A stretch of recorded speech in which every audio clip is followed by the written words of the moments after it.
Washington Grown is brought to you by the Potato Farmers of Washington. Learn why Washington is home to the world's most productive potato fields and farmers by visiting potatoes.com. And by Northwest Farm Credit Services, supporting agriculture and rural communities with reliable, consistent credit and financial services today and tomorrow. And by the Washington State Department of Agriculture's Office of the State Aquaculture Coordinator, supporting the viability and vitality of Washington agriculture.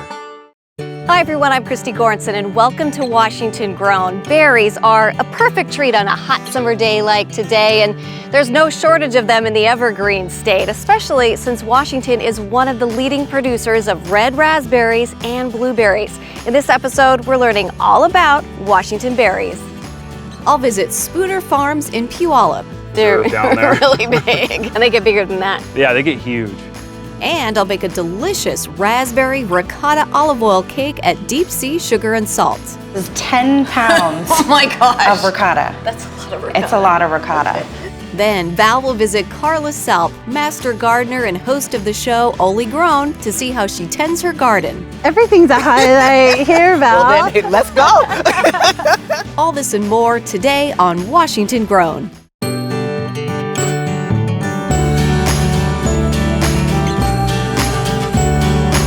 Bon appetito! Bon appetito! There are no fingers in there There's no either. fingers in it, and they still look green. This is happy food right here. That is heaven on a fork. Look at that smile. Oh, I've never done that Sweet, right? before. Got my hard hat on. Let's go. Okay. We're at the Columbia City Farmers Market to meet up with Charlie, the baker and owner of Deep Sea Sugar and Salt. Every week, Charlie visits this market to find the freshest ingredients for her cakes. Have a good day. Yeah, you too. She started her cake business 3 years ago and already has 2 locations and a large following. I dream of this cake, honestly. It's really good cake. It's got good texture and the flavors are interesting. Feels very like farm to table-y.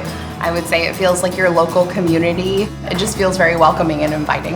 Over coffee and a piece of cake, I asked Charlie why she chose to start her business in Georgetown. Georgetown's my home. Is it? I moved to the neighborhood 12 years ago. The community here is amazing. So do you like rotate or do you come up with new ideas? How does the menu work? So we have a regular menu that's listed on our website, and every day we serve a rotating selection from that menu, as well as seasonal specials and kind of like random whims that we come up with in the kitchen in the morning. In the summer months, I go to the farmers market every Wednesday, and it's a blast. You can find everything you need, and you don't need to do anything with the fresh fruit. It's so good. Later in the show, Charlie's going to teach me how she makes her delicious raspberry ricotta olive oil cake. And this, I would break down with my hands. Because it's fun. It's fun.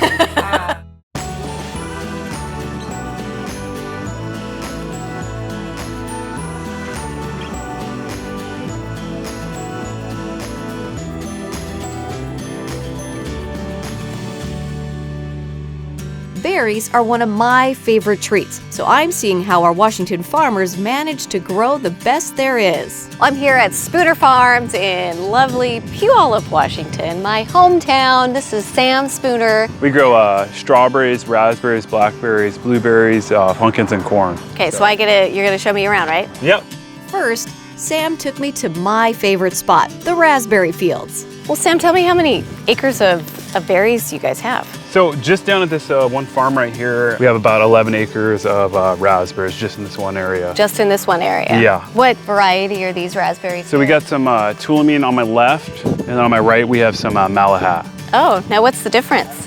So it's just a time frame. Malahats are normally kind of an early. The Tulamine is more of a mid to late. We're kind of here at the end part of the season, so they're really good. They're really sweet. Yeah. Whoa. They're like little sugar bombs. Our main concern is flavor. A lot of times when you're getting stuff from Chile or even California, and they grow great stuff. But up here, we're growing for flavor. We're not growing for shelf life. We want to give you the best flavor experience. It looks like you found the private reserve down there. They're really big. Yeah. And they get bigger than that. Yeah, they get huge. What are some of the challenges of being a berry farmer in Washington? I think there's challenges in everything. For one, just trying to, you know, find ground to either lease or purchase. Finding good plant stock. Labor is always the #1 challenge in any kind of agriculture. You can grow anything you want, but to get it planted or get it harvested is always the #1. Yeah. When you're a farmer, you have to do everything. That's what farmer means. You do everything. Exactly. You're the That's the definition salesperson. of You're on the farmer. tractor. It's hard, but at the end of the day, when you can produce a product like these toolmeal raspberries, it makes it worth it. Spooner Farms has been around for a long time. Yeah, we've been around here for a while. So we started off in 1882. 82, Yeah, totally. right? Let's see. 1882? 1882. That's right, 1882. A long time. Sam explained that farming is all about adapting, and that's something that they do very well here. In the late 90s, they started a pumpkin patch and invited the public to come and pick their pumpkins. Today, that's grown into a month-long event complete with a pumpkin slingshot, farm animals, face painting, a candy store, a playtown for kids, and a corn maze. So is this your corn maze? Yeah. I think I could find my way out of that. Maybe. Give it another month here, and we'll see. I love that the spaceship has landed in your field. Yeah. This is just crazy in the fall. That's just crazy. This line to get in this maze will be from there all the way to the office where we came in. Yeah. Wow. It gets nuts. Our next stop is their main farm stand, where you can buy their fresh berries daily during the summer months. So this is where people can buy your berries. Yep. So this is where we retail all our berries. Here we go. So today we have blueberries, and we have some Catata blackberries, and then we also have some raspberries. And I don't think enough people know how good of produce we grow here. You know, whether it's Fred Meyer or any place, just check and see where your berries are coming from. I think that's the most important thing. And two, just to support your local farmers. They're out there working 90 hours a week to give us a superior product. Sometimes that might cost a little more, but I definitely think the extra cost is definitely gonna be worth it. The taste is so great when you find that in-season berry that is from your local farmer. You can't beat it. It is summertime, and we are here at the Columbia City Market, and I'm talking with Megan of Seattle Pops. We're a local popsicle company, so we make all popsicles, fruity and creamy, all from scratch. And where can people find you? We're at 16 farmers markets all over the Seattle area, but you can check our website, seattlepops.com, to see which day of the week at which market, because we're kind of all over. So how many flavors do you make? At our storefront, we have about 20 flavors. At the markets, we bring less. We have about 8 flavors at the markets. Blueberries and cream, we just started out this week with local organic blueberries, Peyton Farms. So yeah, we try to keep it fresh, keep it local, and always something fun. All right, here's to the toast of summer. I love that. It's tart, it's sweet, and it's creamy. Wow. I think just the local fresh organic is really key. It is. So we're going to take some of these popsicles out into the market and see what the folks think. So it's obvious you do enjoy berries, correct? Yes, do you guys enjoy berries? Yes. Well, I've got some berries in another form here for you. Now, have you tried Seattle Pops before? I don't think I have. All right. Would you like to give it a try and tell us what you think? Very creamy. Oh, that's precious. Look at. She loves it. She loves it. You like it? Oh my God. But you can tell that they put a lot of fruit into it. It's creamy and it's not too sweet. Are they local berries? They are local berries, yes. Really? It's delicious. So you would definitely try it again, is that right? Oh, absolutely. Oh my goodness, I love it. We've got her addicted already. It's like, give me more now. It's never too early to start. What are the best months to find fresh, local Washington raspberries? We'll find out when we come right back. Coming up, I'm cooking raspberry ricotta olive oil cake with Charlie Dunmeyer at Deep Sea Sugar and Salt. We have 40 eggs here. Oh, you're actually going to make me do this? I am, yep. I don't know about this. And we're in the kitchen at Second Harvest trying out some raspberry almond coffee cake.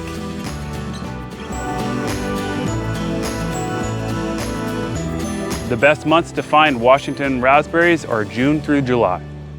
We're back in Georgetown at Deep Sea Sugar and Salt, a shop that serves delicious cakes by the slice. With fresh local ingredients and unique flavor combinations, these cakes have people lining up daily. So we drive down here from Capitol Hill just for cake. It's amazing. The London fog is my favorite. I don't even share anymore. I can't decide either, so I buy 2 or 3 and I eat them all. Owner and baker Charlie created this welcoming space as a place where visitors can feel like they're in her home enjoying a luscious piece of cake. It feels very like farm to table-y. It also feels like what it would be like if your mom was cooking in a bigger space.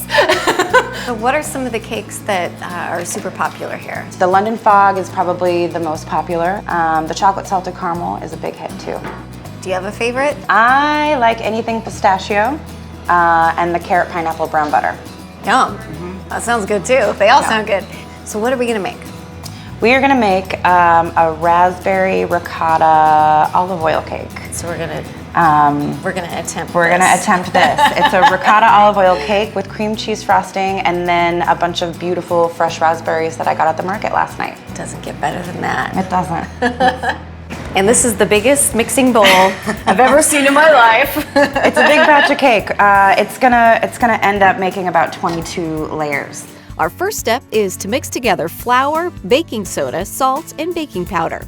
Then in a separate bowl, we add the wet ingredients. And we have 40 eggs here. Oh, you're actually gonna make me do this? I am, yep. I don't know about this. Just like that. While I'm whisking the eggs, Charlie pours in the olive oil. This is 10 pounds Oh my gosh. of ricotta. That's a lot of ricotta. It's a lot of ricotta. Okay. And this, I would break down with my hands. Yeah. Just so. Because it's fun. It's fun. And the whisk, you know, it's just not, it splashes pretty easily. So this way you can really get in there. That's awesome. Once all of our wet ingredients are mixed together, we add them to the dry ingredients. Okay. So I'll we're take your just lead and gonna show me what to do. Fold all this together. Kind of zen-like, right? It's really Sometimes nice. when you get into it. In the morning, in the sunshine, with some music, I just love making it. cake. A little Ozzy Osbourne. That's some early morning music, That huh? is some early morning music. That's funny. Next, we fill our cake pans and put them in the oven. So our cakes are ready. What's next? So we're gonna knock them out of the pan with the torch.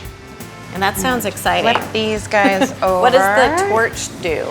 So when you let your cakes cool in the pan, it preserves basically the integrity of the cake. With the torch, you just heat the bottom,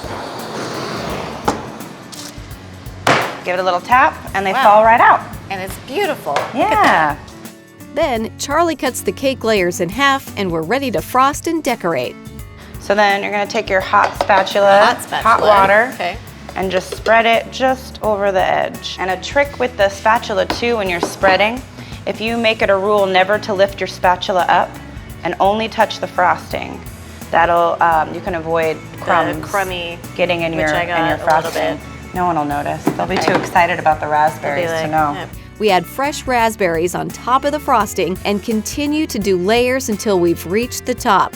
Then we garnish it with a few more raspberries. But here's our slice Wow, here. look at that. All right. Look at all those beautiful raspberries. I know. Thank you. Wanna taste that? Yeah. Shall we? It's pretty good, huh? It's heaven. I mean, you don't need anything more than this. Right. Thank you so much. Absolutely. That was so fun. Thank you for coming by. It was great. I'll practice. I know You some don't good need- tips you now. You got it. Thank you so much. This is delicious. You're welcome. To get the recipe for Deep Sea Sugar and Salt's Raspberry Ricotta Olive Oil Cake, visit olygrown.com. I'm here with Gwen Whiting at the Washington State History Museum in Tacoma, Washington. We're standing in a gallery called Shaping a New World, and this area really talks about the volcanic forces that formed the state, as well as other events like the Great Floods. If it weren't, in fact, for our distinct regions, Washington wouldn't have nearly the variety of crops and agricultural products that we have today. Gwen explained that they incorporate agriculture in the museum because it's something that goes back throughout history. Food is a basic human need and a way that we build community, so it's something that is seen throughout the museum. So right now we're standing in a replica of a coastal Salish plank house. This is a traditional dwelling. The first agricultural practices in our state were practiced by Native Americans of many different tribes. Traditional food gathering was very important, and this area shows some of the foods that Native peoples used. Everything from salal to wild blackberry to wapato. One of Washington's most well-known crops is the apple. So Gwen showed me a fascinating object that was used in the apple fields. So this is an apple picking bag. It's actually from 1925. It's pretty rare to have, again, an ordinary object like this survive that long because people generally just discarded them. Now, an apple picker would generally expected to work about 10 hours a day. And during that day, they would be expected to pick, on average, between 50 to 80 pounds of apples in one of these bags. Wow. One of the pickers that was interviewed for the exhibition remembered, in fact, picking 104 ounces of apples on his best day. And that didn't hold a lot of apples, did it? No, it really didn't. Wow. They say that weight doesn't include the weight of the bag. Wow. That's amazing. Next on the tour, Gwen took me over to the migrant worker display. Some of the tools in our collection that are the most precious are those tools that people often leave behind, neglect, or discard. And in here is one of those tools. That is a short-handled hoe. It was used by migrant workers, Mexican migrant workers, who came to the United States in the 1940s as part of a farm labor program. This area here, we talk about a type of seasonal laborer who was known as a bindle stiff. The bindle stiffs were folks who came out and worked in places like the wheat fields in Washington, and they were named that because of the role that they carried. So if you look at it, you can see an individual, and then on the back it will tell you something. Like this particular label talks about how most of the men were bachelors. And so among the possessions they would tightly wrap in their bedrolls were pictures of women. So some photos got passed around, but other people kept theirs private. Wow. Gwen, we saw a lot of what you all have around agriculture, but there are other exhibits that you have here. So how can people find out more about what's available and when you're open? Well, we're open Tuesday through Sunday. And then also to find out more about us, they can go to our website, washingtonhistory.org, or they can check us out on social media at Facebook and Twitter. Great. Well, thank you so much for your time. This is wonderful and still so much more to see. Thank you. Coming up, Val will visit Carla Selp, master gardener and host of the show Oly Grown, to see how she tends her garden. Oh, it's like candy. Yeah, they're super sweet.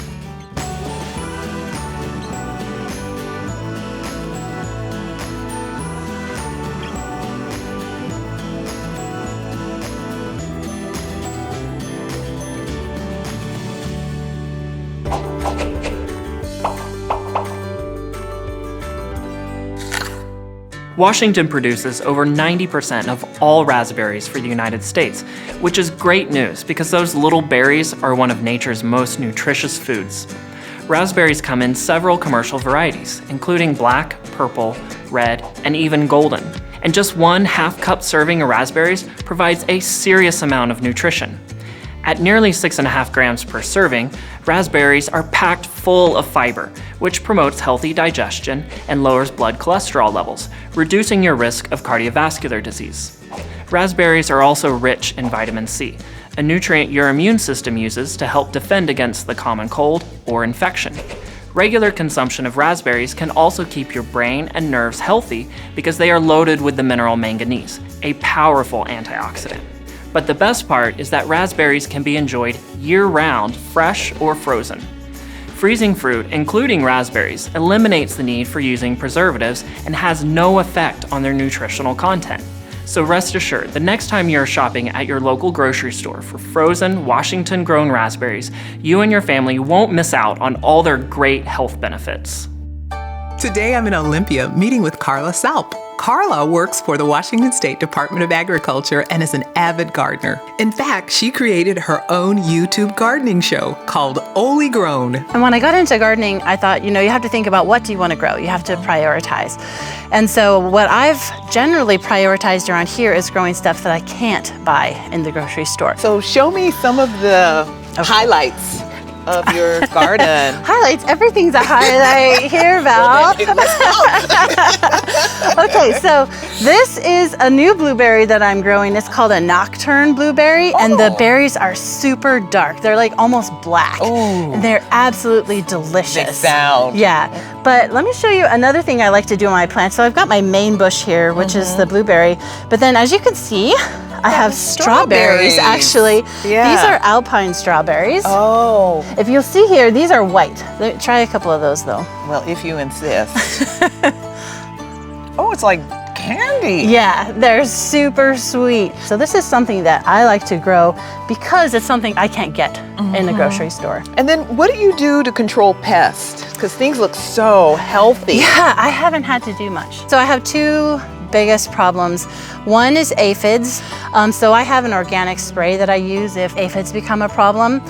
And then, well, you always have slugs around here. So I use a product called Sluggo that helps, but I also use, so this is a copper tape, and slugs do not like that copper tape. So this doesn't totally exclude them, but it does help keep them out. So I've got the copper tape all the way around those beds, which helps keep them out.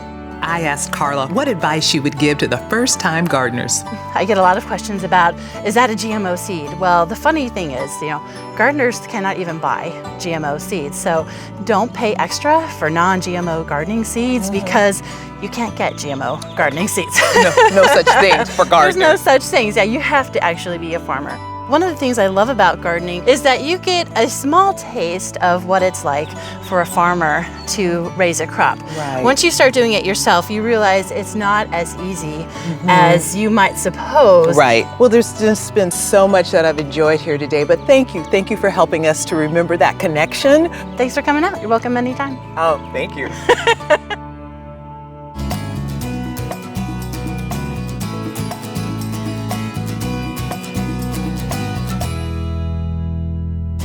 Tomas and I are in the kitchen at the Second Harvest Food Bank in Spokane, and we have a special guest with us today. This is Liz Schneider, potato farmer extraordinaire. So much, thank you so much.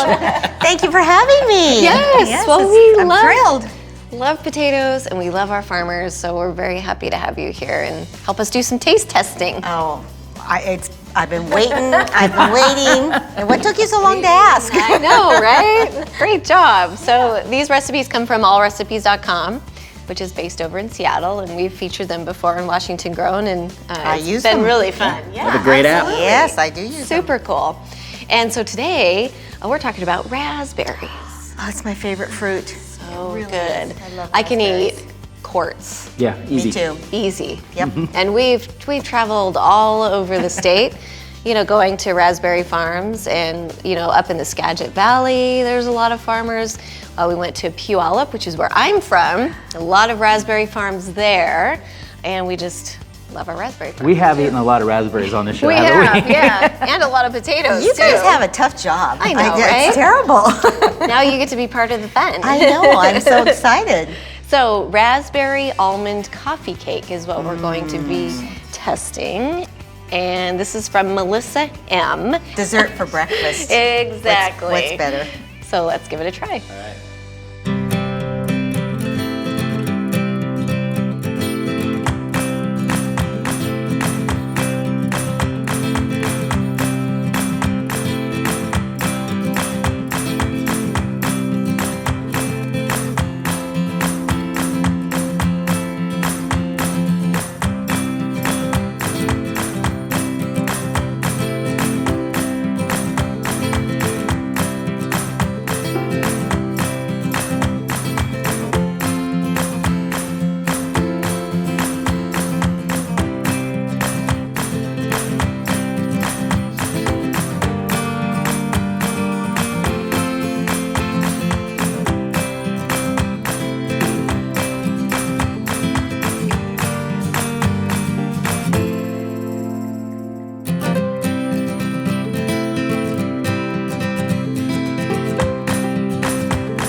Amazing, doesn't it? This looks like something you would serve at a book club meeting.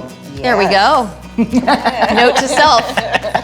This is what you're getting next time. Hook That's up, right. ladies. I gotta make this for my mother-in-law. She's gonna love this. Oh, and what a great way to use fresh raspberries, right? Not too sweet at all. No. Just and the perfect amount. you can taste the fresh raspberries. You know, it's not like it's full of sugar. No, and you can't it's taste just the raspberry flavor. Can't taste the fruit. And it isn't real sweet. For breakfast, for a coffee cake, this would be great. Oh, yeah. Or afternoon tea. Ooh, yeah. I like that idea. We'll have to get together. I think so. Do some tea. Book club and tea. Moss, I'm you in. there? I'm in. Let's do it. The almonds on top are delicious. Man, I mean, I could eat a whole pan of this.